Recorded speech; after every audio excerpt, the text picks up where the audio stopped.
नमस्कार, मी रेवती. चला तर आपल्याकडे पावसाला तर सुरुवात झाली. मग काय गरमागरम भजीचा बेत तर आपण करतोच. त्यात सोबत ही पालक वडी पण करून बघा. ही खायला खूप मस्त लागते आणि हेल्दी तर आहेच, कारण यामध्ये भरपूर असा पालक आहे. चला तर या वडीसाठी मी पालक स्वच्छ धुवून बारीक चिरून घेतला. मग एकीकडे एका मिक्सरच्या भांड्यामध्ये भाजलेले धने, जिरे आणि थोडा लसूण आणि लागेल एवढी हिरवी मिरची घेऊन छान बारीक पेस्ट केली. मग आता या पालकामध्ये 2 ते 3 चमचे ज्वारीचं पीठ, त्याचसोबत चणा डाळीचं पीठ आणि 2 चमचे साधारण तांदळाची पिठी घातली होती.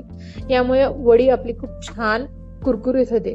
मग इथे धने जिरेची पेस्ट, हळद, थोडं लाल तिखट, त्याचसोबत तीळ, ओवा, मीठ घालून छान हाताने हे मिक्स करून घेतलं.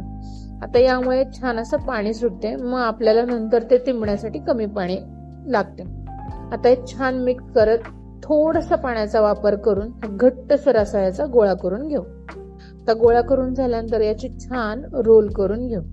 रोल करून झाल्यानंतर हे वाफलायला ठेवू आणि वाफलून झाल्यानंतर थंड झाले की मग याच्या छान अशा वड्या पाडून घेऊ.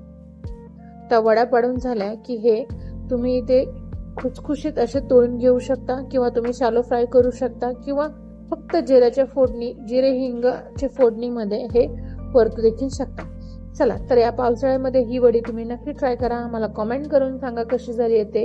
त्याचसोबत अशाच रेसिपीसाठी माझ्या YouTube चॅनलला सबस्क्राईब करा व इन्स्टा पेजला फॉलो करायला मात्र विसरू नका. चला बाय.